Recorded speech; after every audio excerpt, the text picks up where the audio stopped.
welcome everybody to joining us today for our Hispanic leadership panel discussion.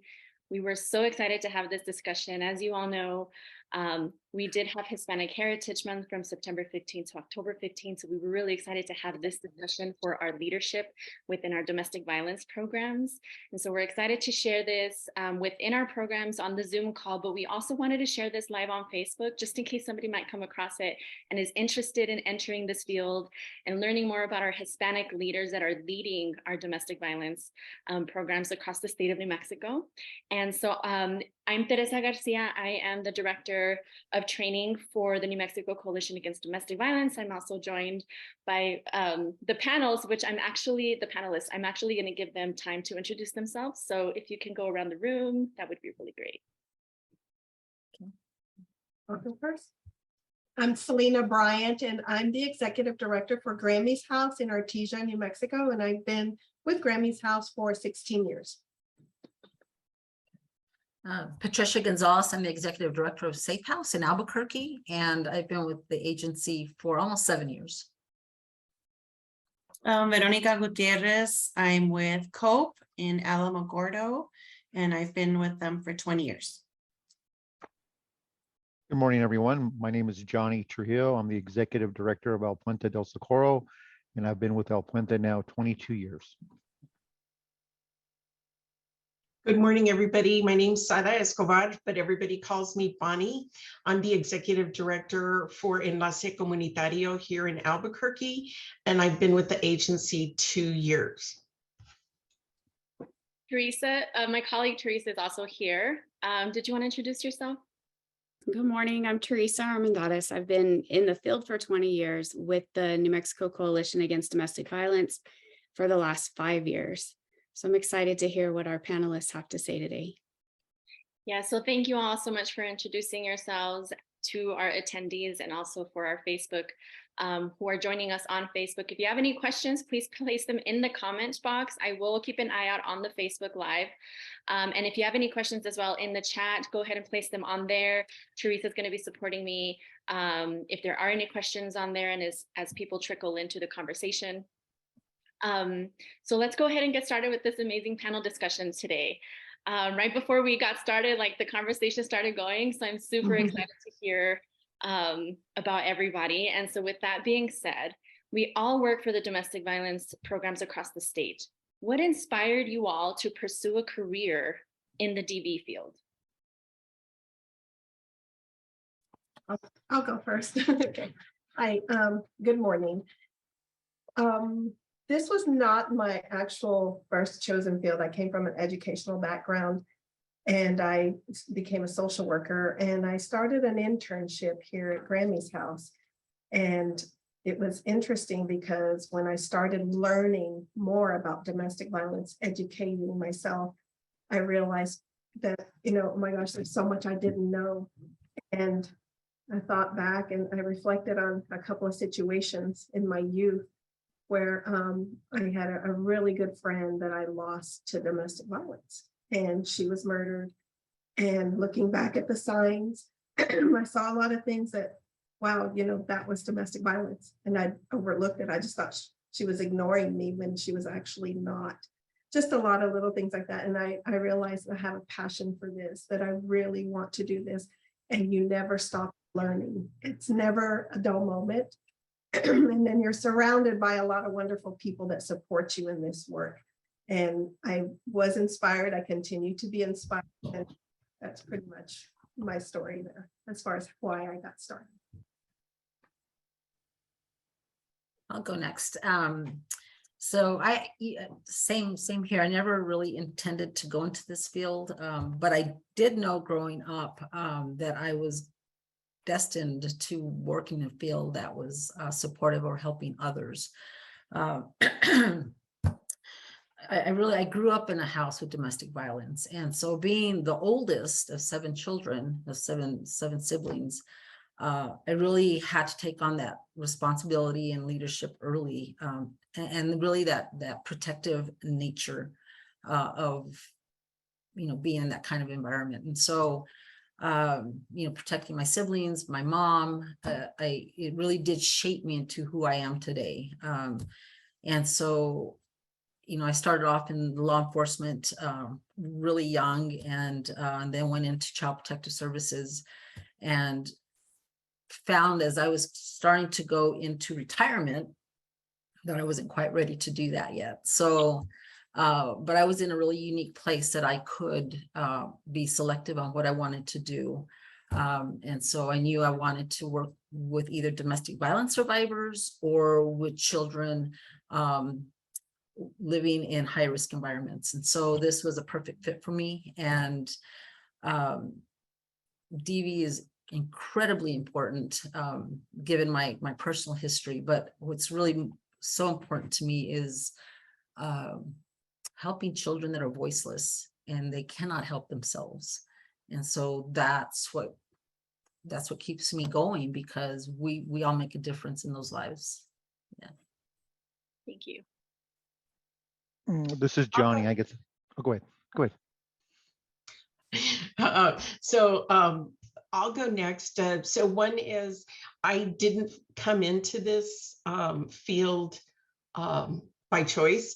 It was actually my former career. I was a fundraiser, and I was hired nearly 20 years ago to do a capital campaign for a domestic violence shelter in El Paso.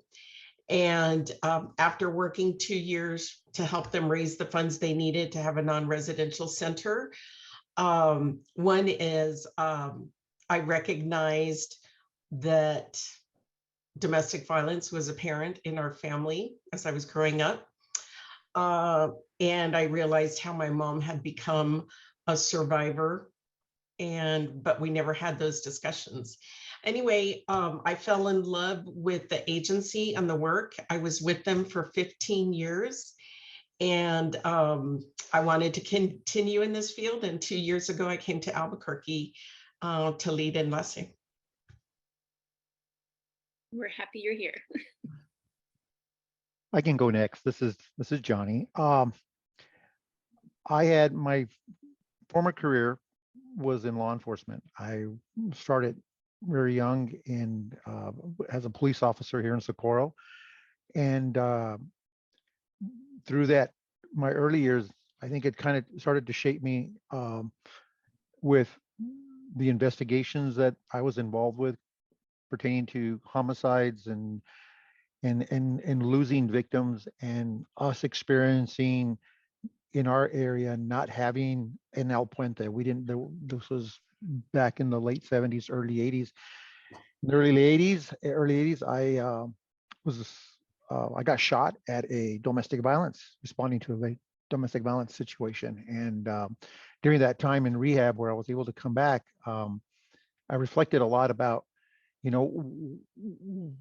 where we were. And when El Puente started, I quickly saw the benefit of having an agency like El Puente to team with law enforcement. But early on, there was not that camaraderie between El Puente and law enforcement. There was, at that time, domestic violence agencies weren't viewed like they are today and weren't respected like they were today. And I got on the board of El Puente, was on the board for several years. And then when I made the decision to retire, there was an opening, and I felt that I could continue the great work that El Puente was doing. I didn't intend to be with El Puente for 22 years. I thought I'd do it for a few years and move on to something else. But I saw the benefits of having a strong program. And the other thing that continued my career in this field is collaborating and looking at the other agencies in the state that were fighting for the same thing. There were great agencies, great people, and that motivated me because I saw the great work. And so being in a place where you saw what wasn't there and how victims were treated and how the legal system, viewed them, and how, what support, and then moving to an area like we are today where it's the exact opposite. So that continues to motivate me, is, looking at the great work around the state and, everybody pulling together and working together. That's my best answer for that question. Thanks, Johnny. Hi, so I'm hearing a lot of, it was not my first choice. I'm one of those two. But if I could go backwards, it would totally be my first choice and I would have never done anything else. So mine was also through an internship. I was in grad school and I wanted to be a school counselor. And so I had 3 different options to do an internship with, and one of them fell through, and I was really upset because I really wanted to get into it. And it was actually with C.Y.F.E, but they were full. And so then someone told me, well, why don't you go over to Cope? And I was like, oh, I don't know. And then I came to Cope and they stole my heart. I was oblivious to what was happening in our community and with kids. And then they had me, of course, I think that was fixed. They had me help be an intern for the kids program. And I was like, oh, I'm not leaving ever. I am not. I learned a lot. It changed my mind completely. Well, not entirely, because I still wanted to work with kids, right? And I knew that I could do that here at Cope. But I no longer wanted to go into the schools. I wanted to be able to help out in the community. But I fell in love with the great work that people were doing here at Cope and for our community. So yeah, interns, I suggest you call up a domestic violence agency because they might just steal your heart. Thank you all so much for sharing and just hearing about how you got into the field, how, the family, being an intern, and just your friends that maybe led you to the position that you are today. And so we are all from Latino Hispanic families, right? And so we're sometimes very tight knit. And so I'm interested to hear who inspired you or motivated you to become who you are today. Like for me, it was my father. He really always taught me about, values, principles, how important your character and your integrity is, and just always putting in that hard work in what you're doing and always doing it right the first time. And so I want to hear from you all, who inspired you or motivated you to become who you are today? So I'll go. This was a great question and not one that I really had thought about over the years. If you, Teresa, you guys know me, I've been generally pretty quiet. I don't have a lot to say, but this one, I was like, it really started to get me thinking about who, and I think over the years, there's been a lot of people over the years that I've surrounded myself that have been influential. However, when I started to really nail it down, I thought, I said it was my grandma. It was my paternal grandmother, who was a short, stout little lady, but man, we grew up in a ranch. And so she worked so hard. There was nothing that she could not do. And I was extremely close to her. When I was about 12, I ran away to her house. And she knew what was going on in our household, but that lady she taught me how to bake a mean apple pie, but also we were out there loading alfalfa bales, right? And she just taught me the meaning of really hard work. And she used to tell me when I was growing up, if you work hard at everything you do and you listen to learn, you will never do without. You'll never be without. And I think I hadn't thought about her in quite a while. So this was a kind of an emotional question for me. And she was a fierce protector of her family, fierce protector of me, because she knew what was going on. And she took good care. She took very good care of me and encouraged me to, you hold your head up and you do not get pushed around, and you're gonna see and hear things that you shouldn't, but you're gonna be stronger for it. And she was right. So it was my grandma. Thank you, Patricia. Yeah. I'll go next. So for me, this was an easy question. It was my mother. So So I would think that as Latinos, she and I probably lived a very non-traditional life. So she graduated because of my grandmother, who pushed her because education was important. My mom graduated from high school when she was 15. Wow. She finished the university in 3 years, and she was teaching when she was 19. And she had just had me. She had just also recently just gotten divorced. So she and I kind of grew up together. But the biggest lessons that she taught me were to give back, that service was something that we all owe our community. So from an early age, I would go with her to things. So she was taught and recruited to teach in California. So she would follow Cesar Chavez on the weekends. And so I would go with her. And that's because she would pick along the workers so she could teach them English. And so I remember running up and down the fields and doing that.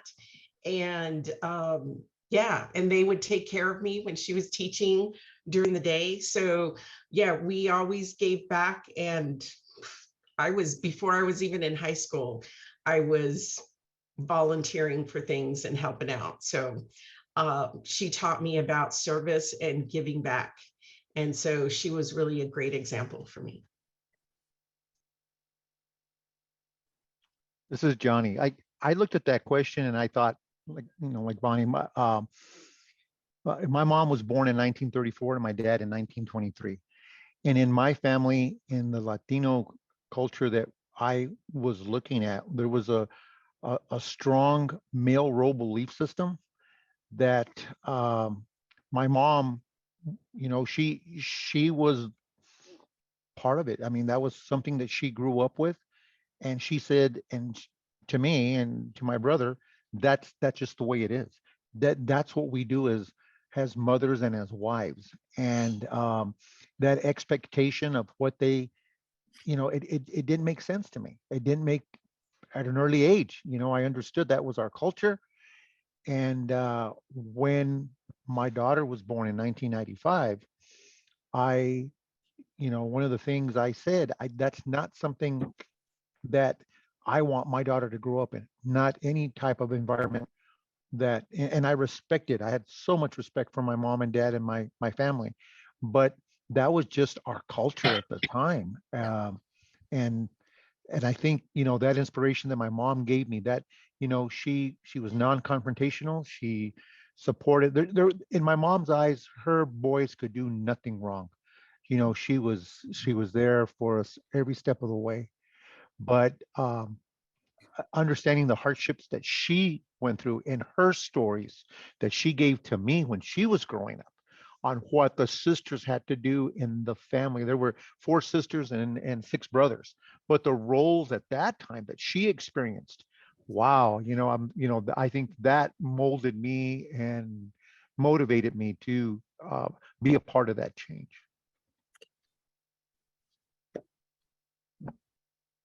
I'll go next. Okay. For me, it's been both of my parents. My dad worked really hard while we were growing up, and I don't ever remember him taking a sick day. So when you take one, you kind of feel guilty, like, oh my gosh, he worked very hard. And my mom was also somebody that was always doing things for other people, giving back and moving forward. And I think for me, becoming a social worker and working in this field has taught me, become humbled, and you learn a lot. And you also learn a lot from your clients. They teach us so much. And I think the philosophy, I think it's you show up and you're present and you do your best. And that's the thing sometimes when you don't feel like coming into work and you have some of the most difficult situations come about, you always remember, at the end of the day, what did I accomplish? And what did I learn? And I hope I helped somebody. I think that's been it, but it's been my parents and my family. it's hard work ethic, show up, be respectful, those things.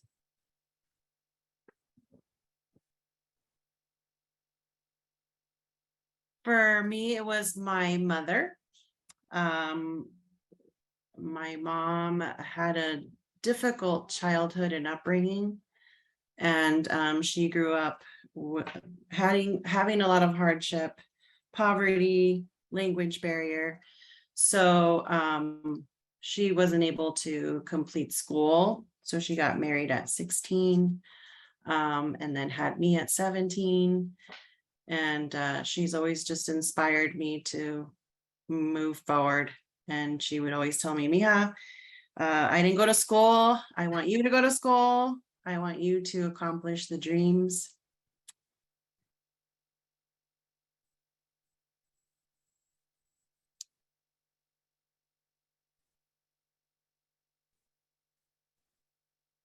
That she didn't accomplish.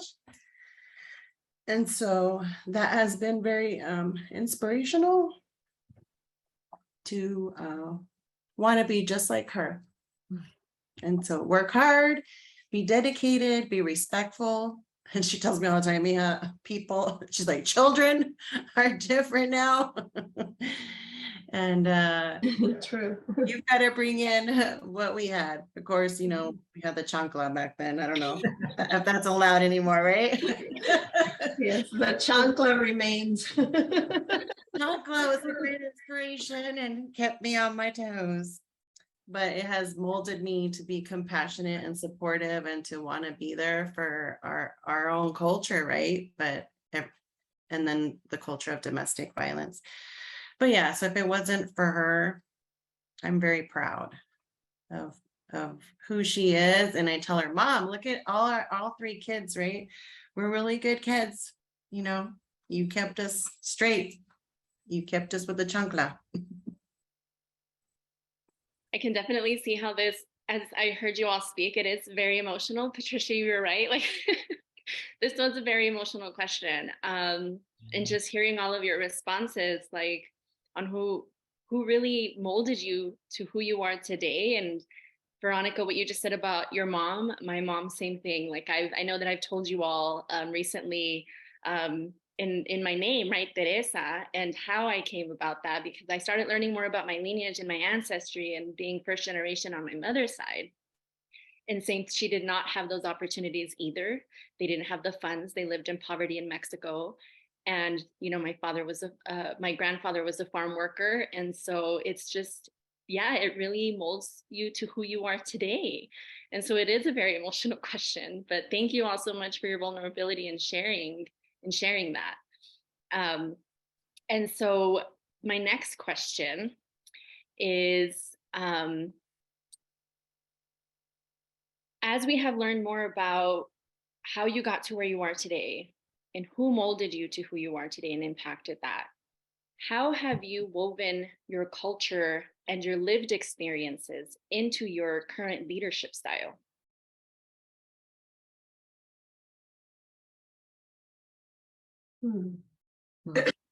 I'll go first. My culture definitely, you know, I represent, I'm proud of who I am. I've worked hard to get to where I'm at, but you always feel, and definitely as a female, we always feel like you got to go that little extra mile, work a little harder, which I have no problem doing. It's not about proving yourself, but it's about proving the point. And, you know, I recently completed my PhD back in 2020, I think. And somebody asked me recently, do you feel smarter? And I said, no, not really. I feel credible. And it's about credibility. And it's about knowing what you're doing and believing what you're doing and backing it up. Not just to say I did this study, but it's like these people, these were my subjects, these people mattered, these people lived these experiences. And this is how they got to where they're at now. Another thing about my culture, it's inspirational. And I'm going to kind of piggyback on what Veronica said a while ago.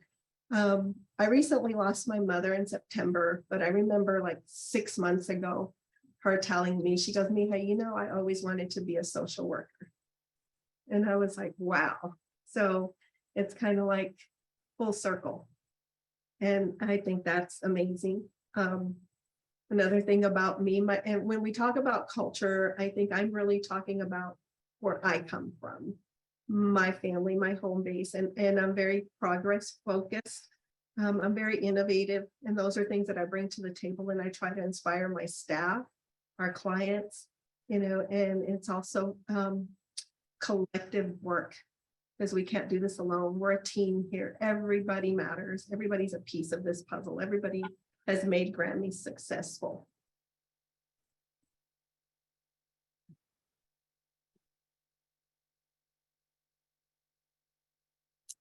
I'll go next.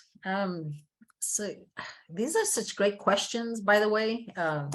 Like I said earlier, boy, a lot to think through. I think just by virtue in our culture, the Hispanic culture, right, we're just by nature, we're just loving people, and we want to hug everybody. And I think just in my personal experience and how I grew up, I just being the oldest and just really, being a nurturer. And so I didn't really have a choice, right? But to be that person, to learn how to be compassionate from such a young age, and responsible, and also obedient, right? And I think that I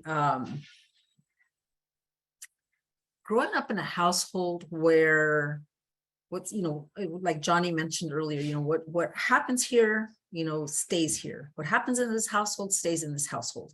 And that's how my parents grew up. That's probably how my grandparents grew up. And so I knew even at such a young age that this is not okay. This is not how it's supposed to be. Like, not all Hispanic families live like this. I'm sure of it. Not all other families live like this, right? It's not normal. And so, I was that kid that said, I'm not going to shut up. I'm not going to be quiet. I'm going to be transparent. And that's how I grew up. And that's how I grew into adulthood, of saying, we have to talk our truth. We have to speak our truth, and we have to share, if we're going to heal in any way, that we have to be able to talk about it. And so I think my culture and my lived experiences has really developed who I am today, because I'm like that with my own kids. That buck stopped with me. There's no DV in my household. And it's also those values that I bring to work, and that being a compassionate leader and a kind leader, and that we lift each other up. I have expectations at our shelter that we're going to be respectful and kind to each other, and that you don't have to like each other. That's okay. We all have different personalities, but while we're at work, we are going to be kind and respectful and compassionate, because then that really does transfer to the people we serve.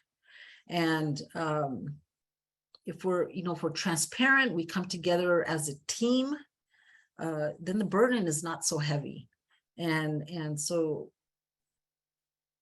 doing that at home with my own family, and then here at work. But I see, some of you talked about the influence that your mother had on you, and I see now how my daughter's raising her children, and I'm so proud that it kind of stuck. And my grandbabies will never know what domestic violence feels like. So with that, I have done my job by my own personal experiences, and bringing that into my own family of what not to do. So.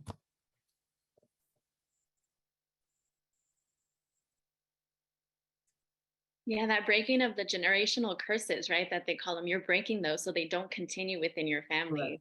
And I think that we're all doing that in some form or fashion, right? Like, just really trying to break those norms that we had back in the day. Like, let's not talk about it. This is just what happens inside the home.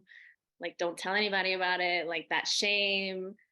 Yeah. And that machismo too. Like, that's something that's huge in our culture as well. So thank you for sharing that.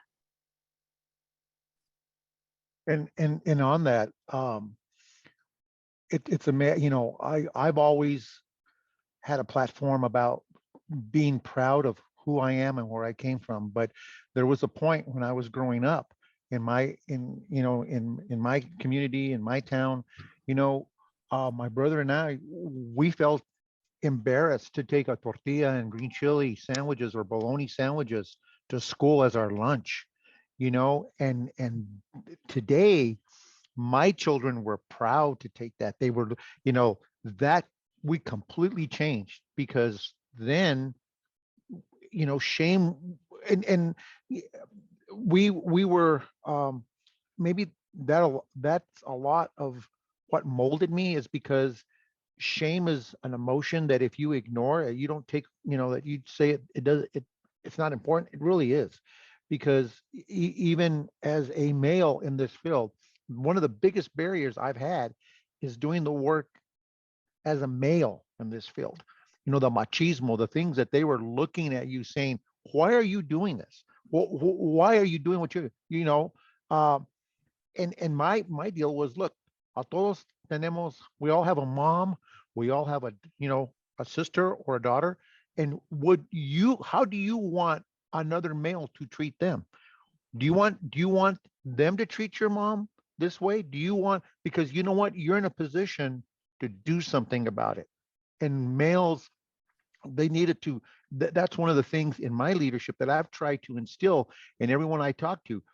If you have an opportunity to change a pattern of behavior and take a stance, that's what's going to change these things that we don't want happening to our families, our loved ones.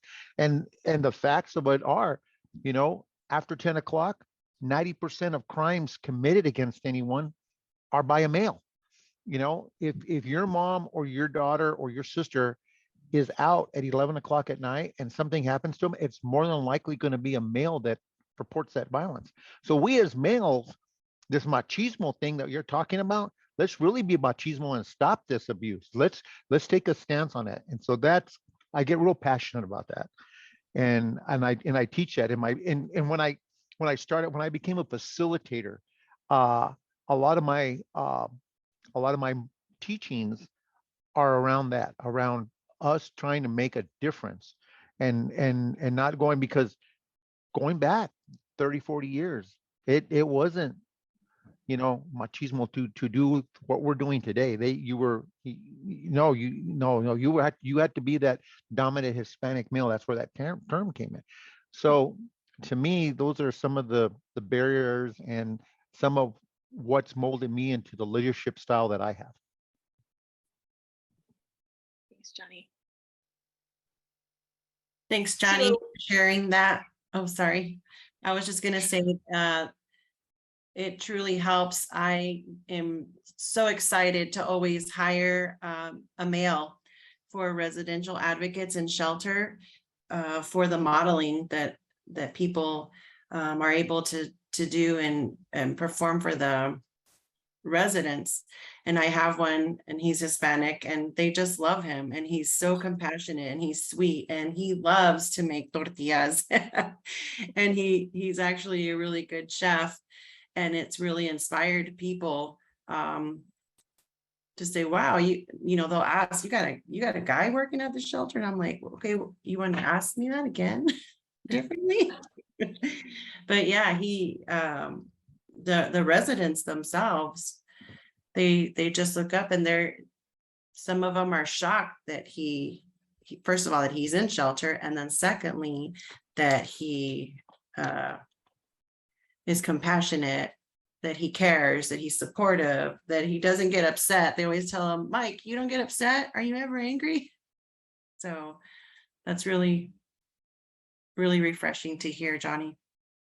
And so in my culture and life experiences have made me feel very motivated in my leadership, and of course, be focused. And I want people to work hard. And sometimes I struggle with it, right? Because I've always been told, you work hard and that's how you're going to get things done. So sometimes that has been not so good for me, because then I'm like, oh, I'll just do it so that I know that it's done in a certain manner. But yes, I push that a lot, working hard. And of course, being kind, like Patricia said, we have to be kind, and we are, as Latinos and Latinas, touchy-feely and always in each other's business. And so we want to take care of the people that are with us. And so, yeah, I do want to know, I want to make sure you're okay. And I want to let you know that we care and that there are options for you. So all of the above. Thanks, Veronica.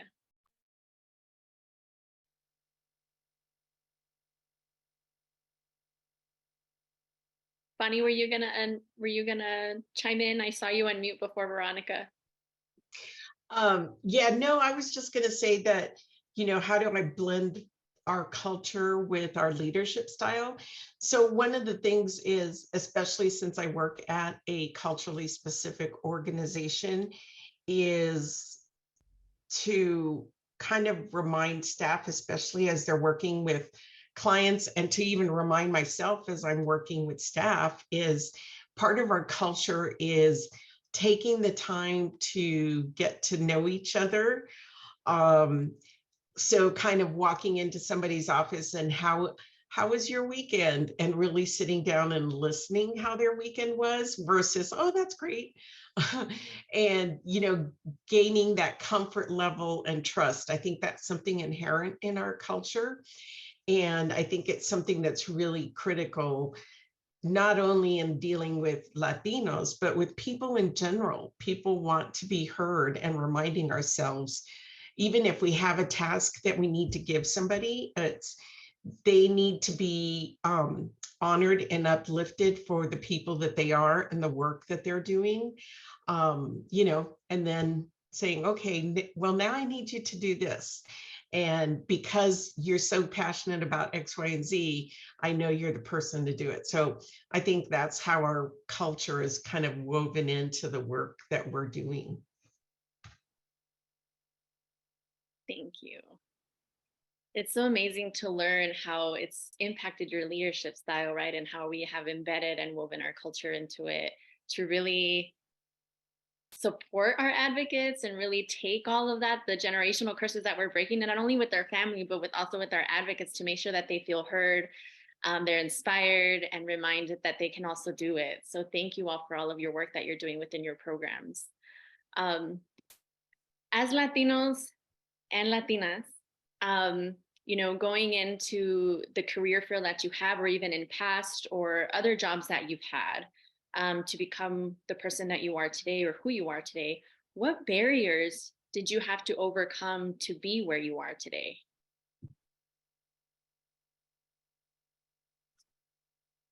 I'll go ahead and go first this time. So, and I'm probably speaking to the choir. I'm sure all of you have experienced this. We've all experienced some level of prejudice and racism coming up in our careers. And so, as I told you, in my former life, I was a fundraiser, and I worked at the Chamber of Commerce. And most of my colleagues were not Latinos.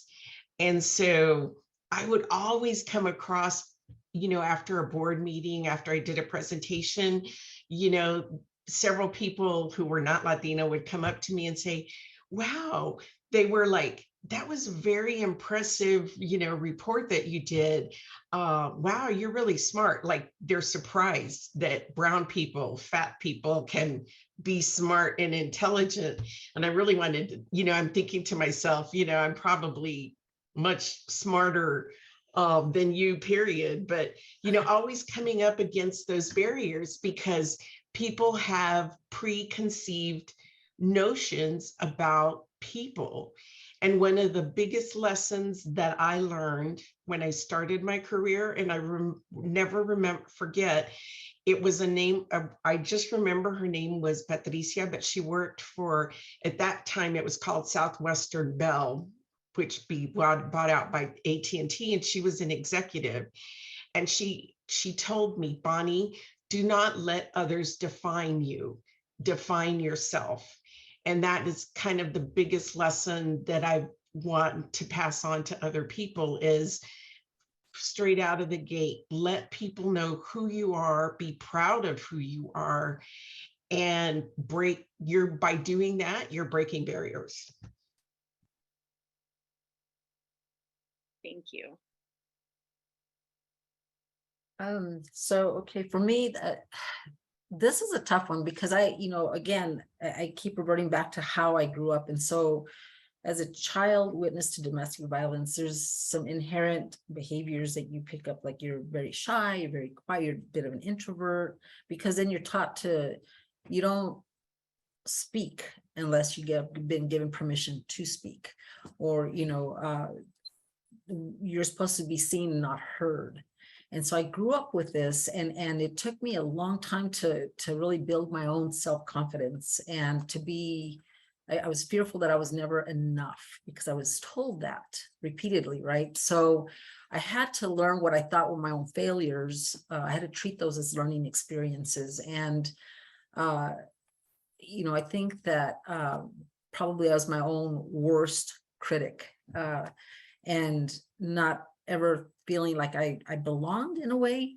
And so, boy, I think some of those hurdles and those barriers probably were much self-inflicted as I grew up. But also at the same time, I think it taught me to be resilient and to be a stronger individual, not only a woman, but a Hispanic woman. And what Bonnie said, I had plenty of that early on in my career.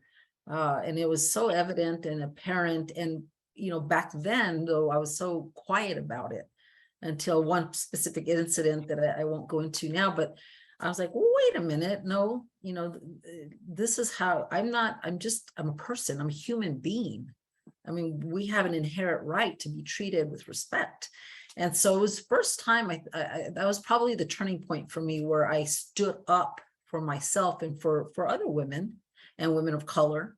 And I think that's kind of where the trajectory really changed for me, is like, we're not going to fix this issue unless we actually speak up and be that voice and be transparent about the yuckiness or the wrong, the behaviors that are happening in our community. So, thankful for that experience, but also, and I think we still see a lot of that today, but I do think that overcoming that lack of self-confidence, that was really a turning point for me. Yeah. It's funny you talk about that, because I think in our culture, we have been taught to just kind of what you just said, right? Like, you're seen, but you're not heard. And for us, it's like, you don't speak up for yourself. You do as you're told. La obediencia paga is what they say, right? In our families, like, obedience pays with your parents. And it's like, you're just there. And so I really appreciated, Bonnie, your comments in like, make yourself heard, that you're there, that you're in the room. And that is something for us that's hard, but we need to do to say, hey, we're here, don't ignore us, and like, use our voice. But that is something with our culture. Again, we go back to our culture. That's just something that we have been taught. You go to work, you do your job, you remain quiet, you just do what you need to do, and you go home. Like, regardless of what's happening, you just do that, and then you'll be fine, right? Like, that's just how we've been taught. So I appreciate your comments, Bonnie and Patricia. I'll go next. For me, it's been, the barriers are, I think it's been in my younger years and in the places that I worked in, and it was more covert, probably racism and sexism. Doesn't come out, but it's there. And I think those are things, when you go back to like the other question, like, where did you come from and what's motivated you to be who you are? I think those are things that are always innate with us. They're with us.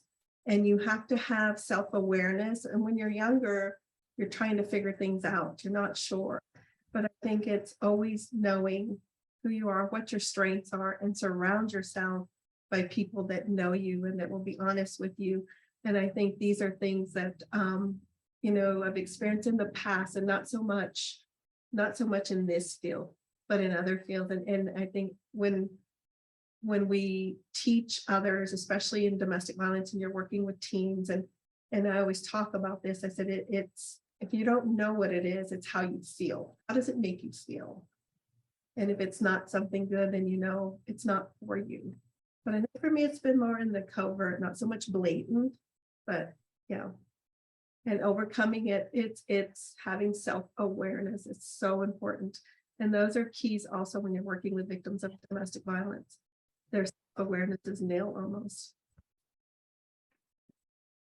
Thank you. Mhm. I agree. I think we should not put ourselves like in a little box and be okay with saying, hey, it's okay to be different and unique.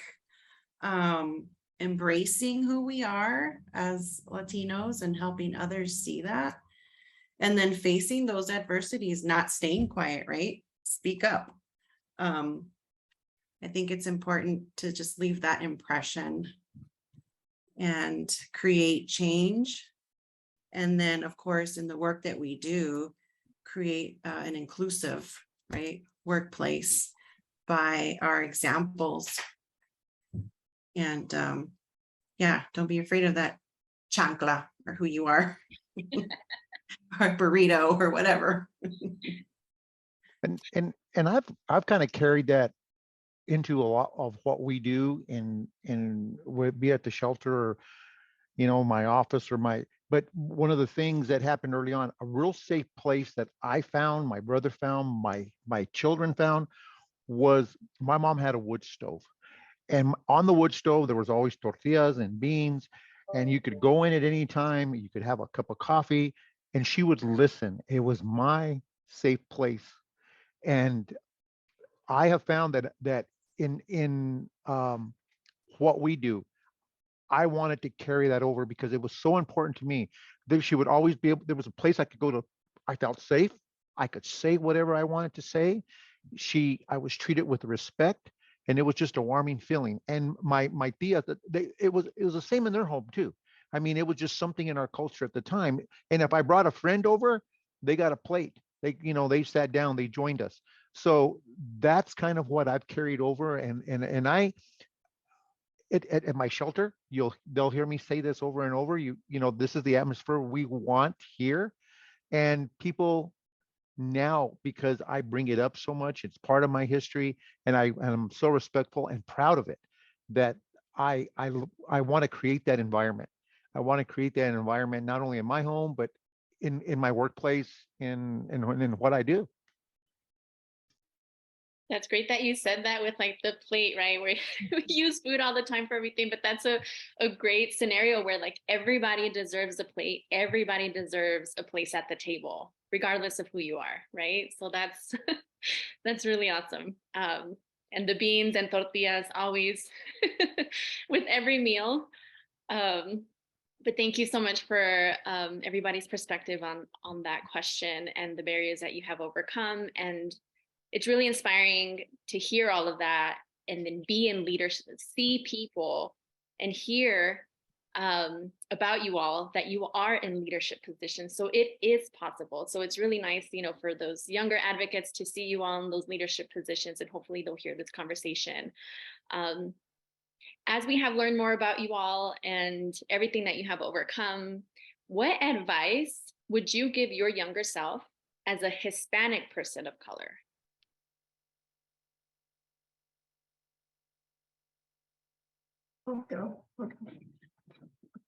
Thought about this one, not just recently, but in the past. Definitely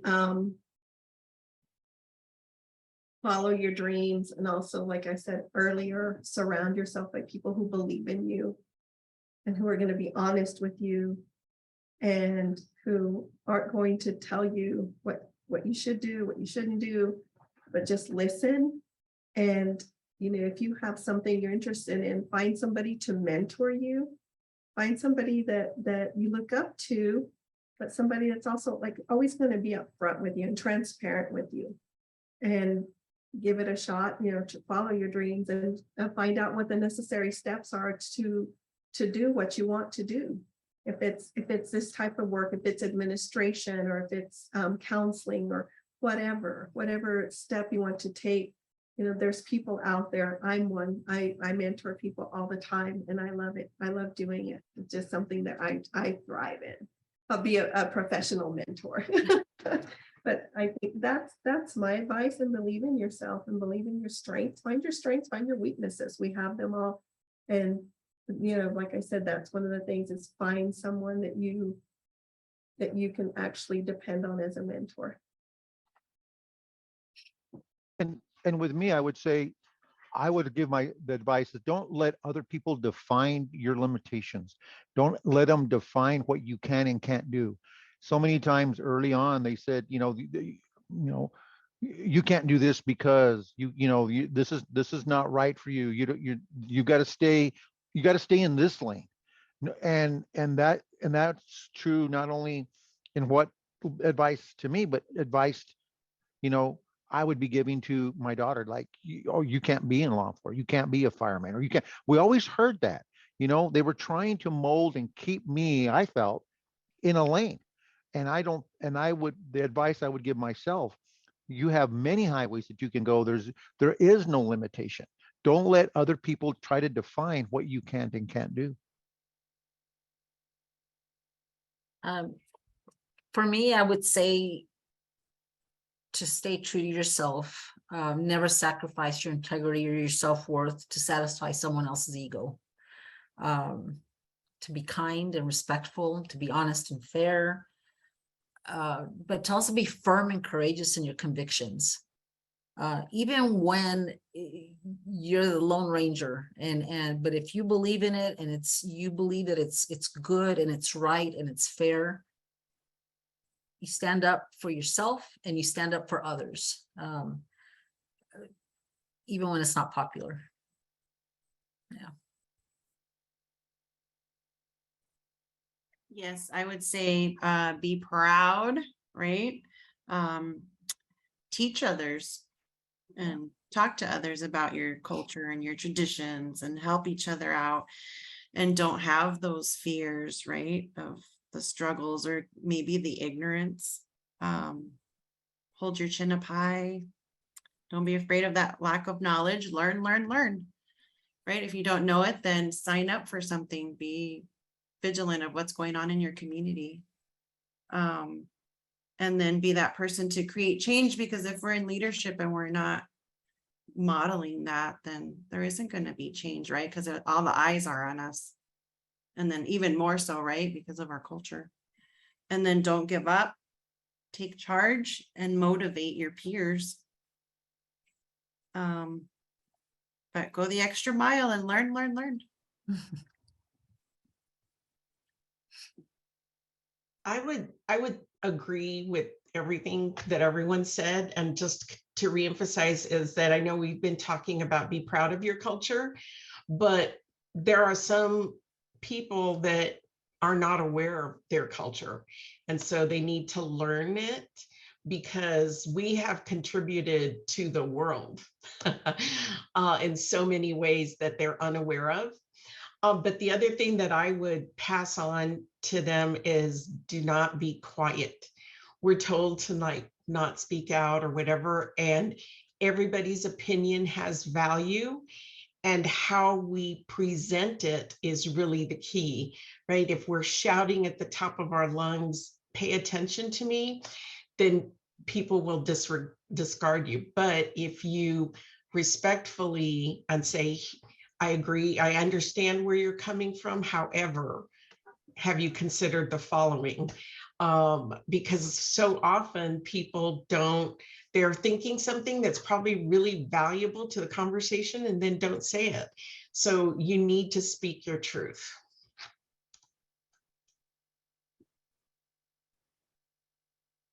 Thank you so much. And we're just going back to that question, right? Or like that other topic that we had, we were just taught not to really do any of that. So I'm glad. It's really great to hear it from leaders across the state saying that for our future advocates that may take this role later on, right? Or other roles in leadership, that you can do it. You're not going to stick to just this lane if people tell you you can't do it, because if you think you can, anything's possible, right? And to keep those dreams alive, or whatever goals you have in future, whatever it may be. Thank you so much for sharing all of that. In speaking about that line of succession, right? What advice can you share with leaders to ensure their succession plans support growth for their diverse workforce? I'll go. I think always have a plan B. Always have a backup, cross train. I mean, in agencies like these, I think everyone that works in domestic violence, especially with survivors, they should learn how to do orders of protection. They should know the ins and outs. For me, when I became the executive director, I always wanted to, it took me a while, but I learned to delegate in a nice way. Because, you know, people come here and you realize, you know, your employees are valuable. And each one is here because they want to be here. And you find their strengths and you have them help you with that. You know, you find out what they're good at or what they want to do. And, you know, you start working with the people you have. And it's also, you know, I had to take off last month and the person that jumped in, she already knew how to do everything that I do. And that's amazing to me. That gives you peace of mind. And cross train and value your employees and, you know, give them tasks but don't overdo it. So I think strong leaders teach, and embracing individuals that are motivated and eager to learn. I think sometimes it's finding that quiet one, right? That diamond in the rough. They oftentimes make the best employees, the best leaders. And I think really paying attention, because sometimes those quiet ones, you know, they're sitting back, they're observing, don't count them out, don't overlook them. I think being a sound and reliable mentor, and you know, being a good sound coach, right? And as I mentioned earlier, we listen to learn, and because I think most people have the capacity to learn, but it's finding those people that are motivated to grow. You know, that makes a bit of a difference, but I think there's a lot of value in the people right next door to us, and it's you know, and I tell staff that all the time. Everybody brings something unique to the table, and if we teach each other what we know, everybody's better for it. Our agency's better for it, the people we serve, and really the community, you know, as a whole, right? Because we have to be willing to teach others. So I can't agree more on what both of you have just said, because one of the things that I would always caution any leader is don't let your agency hold you hostage. Don't put yourself, you know, we've been through some tough times now, trying to find help. Someone leaves, someone quits. Who's going to do that job? Who's going to jump in to run that shift, do that order, take that crisis? We've all been in that position where, you know, in my position, any one of us can jump in and take that, you know, take control of the wheel at the time so that the car doesn't go off the road. But my advice is, you know, it could be everything from bookkeeping, finances to shift work. As a leader, don't let the agency hold you hostage. Don't, you know, oh, I can't say this, I can't do this because this is what's going to happen. They'll quit, they'll leave. Stay true to yourself, stay true to your values, and like everyone's saying, make sure people can step in and do what you're doing. And that way, in the event there is an emergency, and we've all gone through some real hard times now trying to find help, keep staffed. I think that's true in most, you know, the other night after a game, I thought it'd be great. We had taken the shelter kids to the game, and one of the little girls was cheering. So we thought we'd go to McDonald's, and we went in at 9 o'clock, and our McDonald's here was closed because people didn't show up to work. They couldn't even take anybody in there. So it's not only my agency, it's throughout our community. But again, I can't agree with, you know, with everyone saying that cross training and making it makes for a stronger agency for sure. Yeah, I just want to emphasize the importance of planning ahead. And I'm just speaking out of experience. Kay and I have been here forever, right? And then Kay's like, I'm retiring. And we're all like, oh, okay, yeah. And then the date came, and then we were like, oh, what are we going to do? And at first I didn't apply for the position, right? I was just like, I'm happy where I'm at. I'm the shelter director. I just like to have bosses. I don't want to be the boss. Right. But I've realized now in the position that planning is super, super important, because it's a lot of work, and it made it much easier for me in the sense of leaving the shelter position, because I was able to identify all the internal talent, right? So you start looking in and you start training people, and we had done that for a while, saying, okay, who steps up to the plate, right? Who shows interest, and, you know, picking on those quiet people that are like, oh, what other things are you interested in? So you don't just focus right on the executive positions.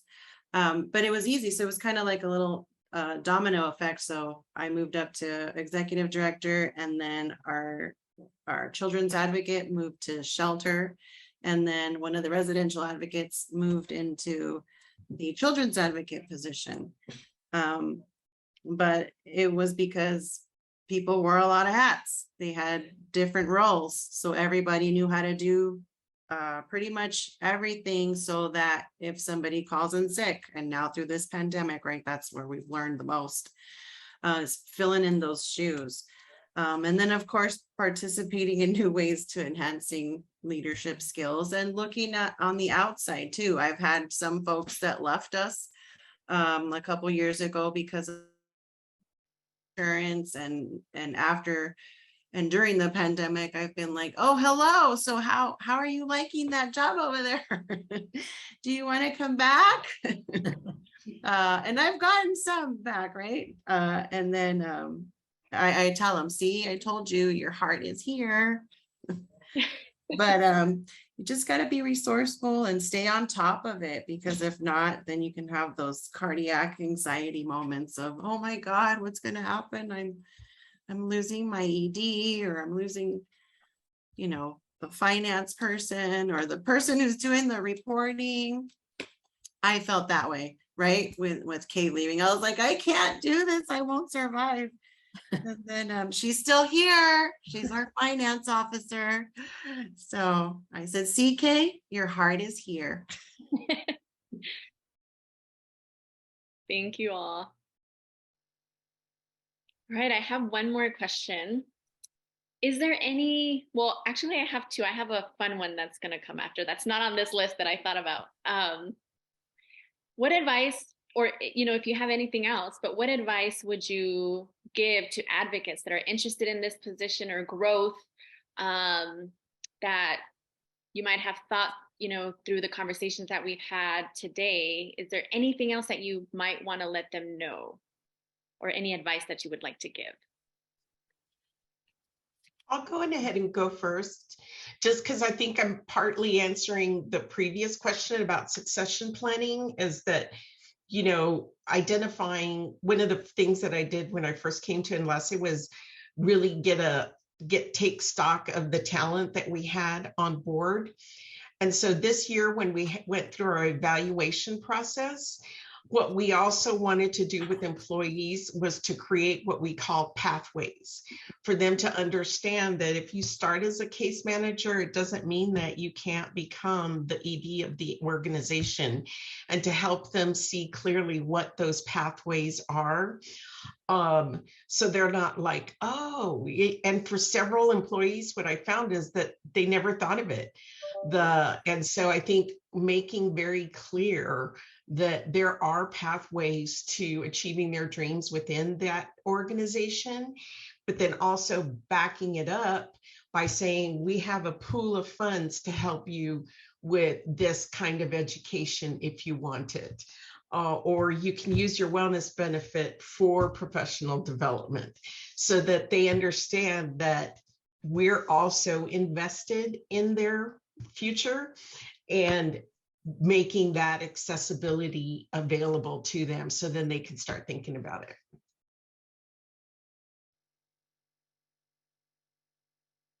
Thank you. Patricia, did you Yeah.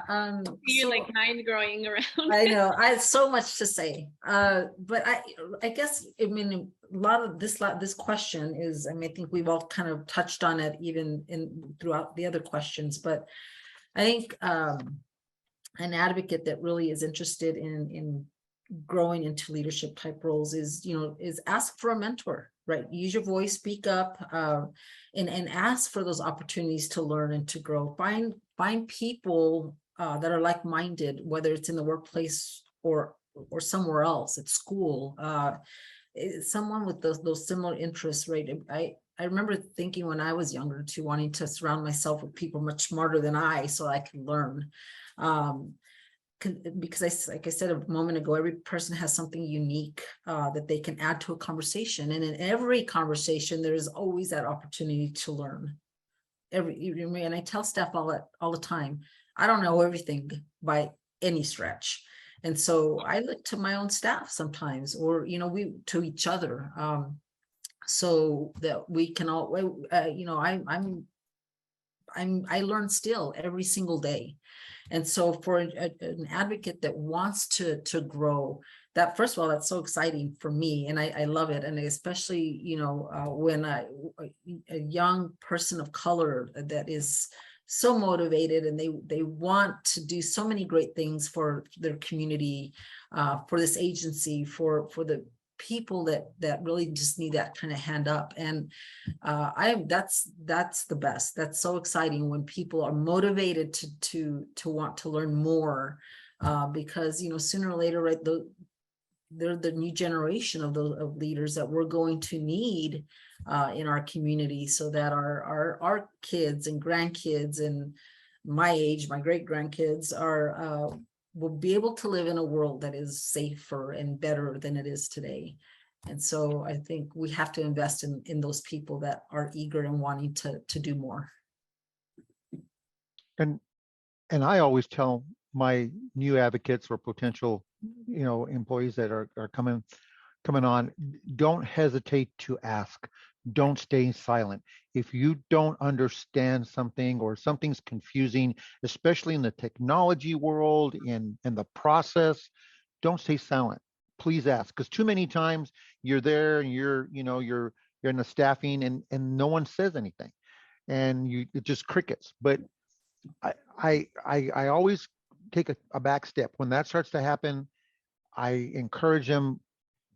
A lot of times I've got to go over, something that, I have learned, because a lot of it's it's sometimes not what I've learned, but what I've forgotten, because I just, I go back and how do we process that? How do we do that? So to become a strong advocate is learning and not being afraid to ever ask the question. There's never, ever a stupid question. Don't ever be embarrassed to go ahead and say, or hold back. One, can you better explain that to me? Or, how can I do this better? Because, even in what I do in some of the classes that we take, and even on the coalition website, you go through everything and then you go, you know what? I got to rewind. That's what I love about the recordings. I get to listen to it again, because if I don't get it, I can go back and maybe the third or fourth time it'll go, wow, now I get it, right? That's just me. And I think I share that with, my other staff and advocates, and it's okay. It's okay to, to be in that place. And it's even better when you don't hold back and you get clarity on some of these things. Thank you. I agree, Johnny. I've had those moments of cricket moments in meetings, and I have to go take charge and be like, why are you crying? Why are you crying? Come here. Let's fix this. But yeah, so I encourage people to exactly what everyone has already said, learn and don't be afraid to ask those questions. Because if we don't know, right, because we have to be observant, like, Johnny was very observant. you have to pay attention to what's happening with your staff. But if I don't know why you're crying, then I can't help fix that. But fill in those shoes and ask those questions and take charge, because you never know. Look at, just for everybody that's out there, I started as an intern, and never would I have ever thought that I would be the executive director. I don't know what I was thinking. I was just like, Kay's going to be here forever. Yep, that's, be her support, and I'm here for her. And then that day came, and I was like, what? She had to tell me, why are you crying? They told me. But yeah, so we got to pay attention. And I started from the bottom. Back in my time, I didn't get paid as an internship, right? And I was complaining about, I have to do groups. The Davati standards weren't there yet. I have to do groups by myself with 18 guys. That's scary. And I have to write my own notes too. Come on. And then I did therapy, and then I did shelter, but I never thought that, I never stopped to think, right, that could even be possible, and then that it was going to happen. So pay attention, learn, listen, and don't be afraid. Thank you. That is amazing advice for advocates to hear that, right? Because sometimes they're scared to ask, and then make a mistake and then feel like the world's ending, right? But it's not. And then like, why are you crying? Give them a tortilla, or like, here, let's go eat. Let's go like step away and just, talk about it. But yeah, having that, it's nice to hear from leadership that you all have open doors, right? Like for them to come in and talk to you about, hey, I have questions, or if they did, like, it's just an open door so they can have a conversation with you all. And I think that that's super important. So thank you all for doing that. Is there anybody else that wants to add to that before I ask the question, the fun question? So earlier on, one of you had mentioned about, learning our culture and the importance of it, right? And so I want to know, what traditions or what is your fondest memory within our culture that you would like to share? As you all know, we had Hispanic Heritage Month that ended on October 15th, but it continues for us the entire year, okay? And then we have Dia de los Muertos coming up. I mean, we just have so many traditions like that. What is a tradition that you want to talk about, or even something within your family? What is your fondest memory? Yeah, let us know. I'll go first. Like I said, I recently lost my mother in September. And last year, something just sparked inside of me to ask her, teach me how to make your empanadas. They are the best. And she says, okay, get over here. And she showed me, because she made the best empanadas, and they're my favorite. They're not fried, they're baked. And she'd never shown me, and she did it all by memory. This was like last year around Christmas time. And I just said, please show me. Let's just do this. And I never would have known I wouldn't have her this year, or this coming Christmas. But to me, that's a fond memory. And definitely I have to follow the recipe, because I don't have the memory like she's made them 100 times. And I thought, I'm so glad I got to ask her that, and I got to do that. And I will definitely carry that forward. And if y'all, for those of you that don't know what empanadas are, the little, I don't know how to describe them, little tarts or something, but yeah. And she filled with like fruit or pumpkin and meat. Yeah. And so I learned, and I'm just really, really glad I did that. Thank you, Celina. Yeah. I think my fondest memory, the minute you said that, of course, the first person I thought of was my grandmother, who I mentioned earlier could bake and cook so amazing. And she taught me to bake and cook, and I love it still today. But she grew up, like Johnny mentioned earlier, the wood stove, and her stove was a little fancy because it had the temperature gauge on it. And we'd get ready to get that pie. She said, no, the stove's not hot enough. Put another piece of wood in there. And I'm like, what? Like, that one piece of wood's going to get it to 350 degrees, evidently. But she taught me I don't even use measuring cup. I use my hand to measure. And so now I've passed that on to my granddaughter, and she's only 14 and a beautiful baker, and she uses her hand to measure. And my daughter said, who's not, she's can't even boil water, my daughter, but she's like, how do you know? And it's just something you learned, and this is a quarter cup, and this is a and I think I will take that with me. And now I've passed it on to my granddaughter, and I think those are really important memories, and there's such beautiful memories, right? That it really overshadows, in my opinion, some of the yuckiness that I really truly don't think about that kind of stuff anymore so much. But I think, to think about those beautiful memories as a young little Hispanic girl with the braids, and this question just took me right back over there. So thank you for that. And this has been, it's been so great, and I've learned a lot from all of you already in just this past hour. And on that, for me, it was about seasons. It was about seasonal cooking around Christmas. We had empanadas, turcos, chile rellenos. We knew, and in my family now, they look at those times of year when piñon's in season. My mom would be roasting piñon on the wood stove. But those memories and the happiness it brings me today, to go through there. Oh, they're making tamales. That was an event. That was an event, and that was not just, it was more than just baking. It was an event for my family. And then the sharing of that, because it wasn't one empanada, we'd pick buckets and buckets of apricots to get to the empanadas, and we were out there doing that. Or again too, when the chili, the harvest of the green chili, the smell of green chili in the home when you're cooking it. Oh my God, I love that. I mean, it changes my mood, when you smell roasting green chili. So those things, even today, and that's part of my heritage. I'm proud of it. I want it to continue, because it does in what we do. And a lot of times we ignore taking care of ourselves and having advocates take care of themselves. And that's my self-care. My self-care is going back to the way I was brought up and those happy times. And these are some of those times that I'm very proud of. And I look forward to.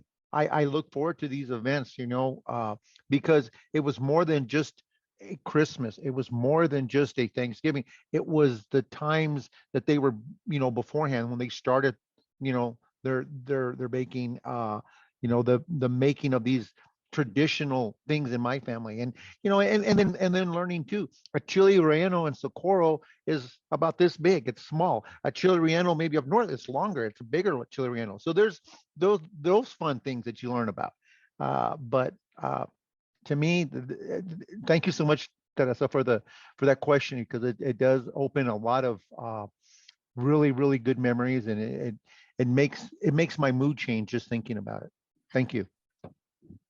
Thanks, Johnny. I'm hungry now. I'm going to Socorro to get a chile relleno. So I'm from Puerto Rico, but people think that I'm Mexican because I love Mexican food, and I'm always like, yay, the culture. And my husband's Mexican, and I tell him, come on, it's Cinco de Mayo or 16 de septiembre, and he's like, what? But so for me, it was, and I did it with my son. Of course, now he's 22 and he doesn't want to anymore. But we celebrate more Dia de los Reyes, right? So Three Kings Day, that's Christmas for us. And so my mom would put hay, like grass, and a bowl of water for the camels, según that the camels were going to come and leave us presents. And I really believed it. And when my dad ruined it one night, I cried so much. So, I instilled that in my son, and now he's 22 and he's like, Mom, please don't put grass under my bed. I know. And I'm like, I don't care. Let's do it. But then I thought I was going to be really inclusive, right? And bring a rosca to work. and introduced La Rosca to all the employees, and I was all excited, and who was going to find baby Jesus in the Rosca, because whoever found it right had to have the party for the new year as tradition. And then one of my employees bit into it and chipped their tooth, and I was feeling so bad. I was like, I will never bring baby Jesus in the Rosca anymore. So when you get your Rosca, just talk about baby Jesus, and don't put him in there. But I mean, it's just fun, right? So I try to bring that into our family culture at work. But yeah, I love it. I love it. I love the food. I love the companionship, just being with family,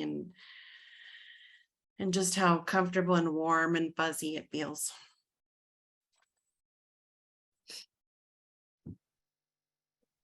I think like everybody, you know, some of my fondest memories of traditions go back to food, right?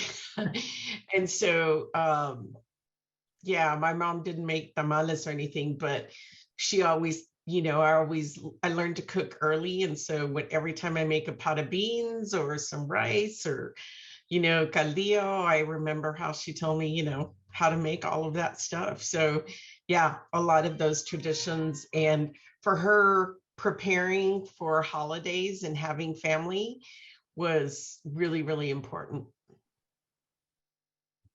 And you all are right. Like, it's so funny how everything is about food in our memories, like the tamales, the rosca, all of that, you know, the empanadas. That is something I think in our culture that brings us together. And for, you know, in my case, in my family, it's the tamales. It's a huge thing for my mother and my mother's house, and just gathering together. After she makes the tamales, we will then invite the family over and have like them to eat, and then give them tamales to take.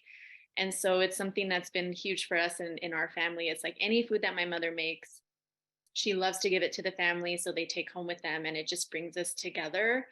But it's so nice to hear that you all have the same traditions, and you know, surrounded by food, because really that is something that's a huge part in our culture, where food, we invite people to the table. Whoever comes in, we ask them, do you want a plate to eat? Are you hungry? It's just, I think, something that's just embedded in our DNA. So thank you again for the conversation. Like, I feel super energized and also a little emotional, I must say, just to have this conversation and to learn more about you all, and just how lucky it is that we have you all as leadership within our programs. We are just so grateful for you all. And did everybody was able to answer that question, right? Just making sure in the traditions. Okay, perfect. I was like, just wanted to make sure before like I end it, but we're just so really grateful for you all to be here with us in our domestic violence programs and be that inspiration for our advocates, and somebody that they can look up to. And for me, you are that today. I am so grateful for you all and sharing your stories and learning more about you, and you know, you being in the leadership position that you are, and really trying to inspire your advocates to do the same, and that they are able to be in those positions. So thank you so much. Just wanting to make sure, is there anything else that you all would like to share before we end for the day? Let's go eat. Let's go eat. Right. Everybody's hungry now. I know, Veronica, we need to get some of those tortillas. They sound really amazing. All right. Well, thank you again for your time in having this discussion today. And please, we will have this recording, so we'll send it to you all. And please share with your programs. And we are also sharing it on Facebook, so please feel free to also share it to your program's page. I think this is an amazing discussion. And next month, we are also going to have the Native Heritage Month. So we are going to have some of our Native leadership come in. And so I'm excited for that conversation as well, to learn more about them. And I'm just grateful for this conversation. Thank you so much. And I hope you all have a fantastic day and a great weekend too. It's Friday. Thank you. Bye, everybody. Bye-bye. Bye. Have a good weekend. Thank you. Thank Bye. you. Thanks, everybody. Goodbye.